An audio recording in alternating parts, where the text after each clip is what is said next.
মাননীয় অধ্যক্ষ মহোদয়, আমি সকলোৱে জানো যে 6 জনগোষ্ঠীৰ জনজাতিকৰণ এই বিষয়ত কেন্দ্ৰীয় চৰকাৰৰ পৰামৰ্শ মতে যি মন্ত্ৰীগোট গঠন কৰা হৈছিল সেই মন্ত্ৰীগোটে ইতিমধ্যে বিধানসভাতেই প্ৰতিবেদনখন উত্থাপন কৰে, দাখিল কৰে আৰু সংশ্লিষ্ট যিসমূহ সংগঠন আছিল তেওঁলোককো ইয়াৰ কপি প্ৰদান কৰে।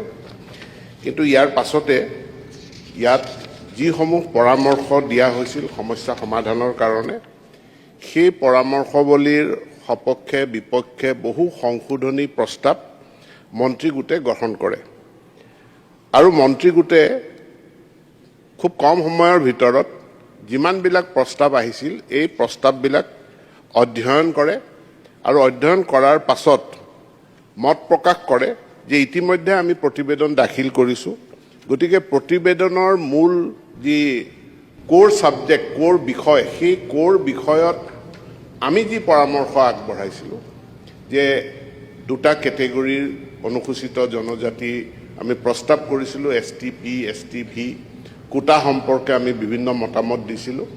আমি কোৰ বিষয়টোৰ সম্পৰ্কে অহা কোনো সংশোধনী প্ৰস্তাৱ মন্ত্ৰীগোটে গঠন কৰা নাই আৰু মন্ত্ৰীগোটে এই প্ৰতিবেদনৰ সংশোধনী অস্বীকাৰ কৰে যে আমি ইয়াত এইখিনি সংশোধনী নকৰোঁ।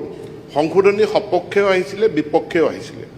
কিন্তু ইয়াৰ মাজত অসমৰ দুটা জনগোষ্ঠী মৰাণ আৰু মটক যি তেওঁলোকৰ জাতীয় সংগঠনসমূহ আছে সেই জাতীয় সংগঠনসমূহে আমাক জনায় যে মৰাণ আৰু মটক জনগোষ্ঠীৰ সম্পৰ্কে নৃগোষ্ঠীগত যিখিনি তথ্য আমি দিছোঁ, অৰ্থাৎ তেওঁলোকৰ ইথনোগ্ৰাফিক ডেছক্ৰিপশ্যন অৰ্থাৎ নৃগোষ্ঠীগত বৰ্ণনাত্মক কথা যিখিনি কোৱা হৈছে তাত কিছু সংশোধনী তেওঁলোকে কয় যে এই কথাখিনি ইয়াত এনেধৰণে ডকুমেণ্টেড বা লিপিবদ্ধ হৈ থকাত আমাৰ আপত্তি আছে আৰু সেইখিনি পৰীক্ষা কৰি চাই লগতে আমাৰ যি Assam institute of research for Asian tribals আছে তাৰ তথ্যৰ ওপৰতো ভিত্তি কৰি তেওঁলোকৰ পৰামৰ্শ মতেও আমি এইটো গ্ৰহণ কৰোঁ যে নৃগোষ্ঠীগত বৰ্ণনাত্মক যিখিনি চেপ্টাৰ আছে মৰাণ আৰু মটক জনগোষ্ঠীৰ সম্পৰ্কে সেইখিনি সংশোধন হ'ব আৰু সেইখিনি আমি মন্ত্ৰীগোটে সেই সংশোধনীখিনি কৰোঁ।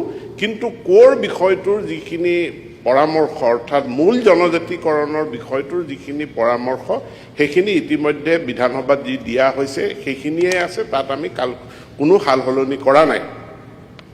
যিহেতু সংশোধনী হ'ল, সংশোধনীৰ প্ৰস্তাৱ আমি গ্ৰহণ কৰিলোঁ, এতেকে সেই সময়ত আমি এই প্ৰতিবেদন আমি দিল্লীলৈ নপঠালোঁ। ইয়াৰ পাছত নিৰ্বাচন আহিল, নিৰ্বাচনৰ পাছত এই সংশোধনী প্ৰস্তাৱৰ ওপৰত আমি মাননীয় মুখ্যমন্ত্ৰীৰো অনুমোদন লোৱাৰ কথা আহিল।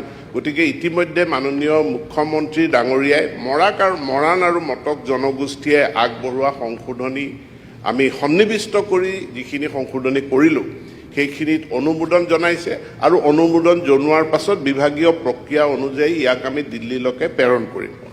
দ্বিতীয় এটা কথা মই জনাব বিচাৰোঁ যে যিদিনাখন জুৱেল ওৰাম ডাঙৰীয়া আহিছিল তেখেতে প্ৰেছ নোট বাইট দিওঁতে ময়ো লগত আছিলোঁ। তেখেতে জনজাতিকৰণ নাকচ কৰা নাই। অধ্যক্ষ মহোদয়, কেন্দ্ৰীয় মন্ত্ৰী জুৱেল ওৰাম ডাঙৰীয়াক যেতিয়া সাংবাদিকে সুধিছিল যে এইবাৰ অধিৱেশনত বিলখন আহিব নেকি, তেতিয়া তেওঁ কৈছিল যে এইবাৰ বিলখন অহাৰ সম্ভাৱনা নাই, পৰৱৰ্তী পৰ্যায়ত আহিব। দ্বিতীয় কথাটো হ'ল মিউজিয়ামটো ইয়াৰ লগত এটা সংলগ্ন থকা বিষয় নহয়, মিউজিয়াম এটা ছেপাৰেট বিষয় আৰু জনজাতিকৰণ এটা ছেপাৰেট বিষয়। বহু দিনতে আমি কেন্দ্ৰীয় চৰকাৰক এটা প্ৰস্তাৱ দি ৰাখিছিলোঁ যে অসমত এটা জনজাতীয় মিউজিয়াম যেনেকৈ মধ্যপ্ৰদেশত বনাইছে। যেতিয়া সাংবাদিকে এই কথাটো জানি পেলাই প্ৰশ্ন কৰিছিল জুৱেল ওৰাম ডাঙৰীয়াক যে অসম চৰকাৰে প্ৰস্তাৱ কৰা জনজাতীয় মিউজিয়াম অসমত হ'ব নেকি, তেখেতে ইতিবাচক উত্তৰ দিছে যে অসমত জনজাতি মিউজিয়াম এটা প্ৰতিষ্ঠা কৰাৰ ক্ষেত্ৰত কেন্দ্ৰীয় চৰকাৰে সকলো সহযোগিতা আগবঢ়াব। ধন্যবাদ।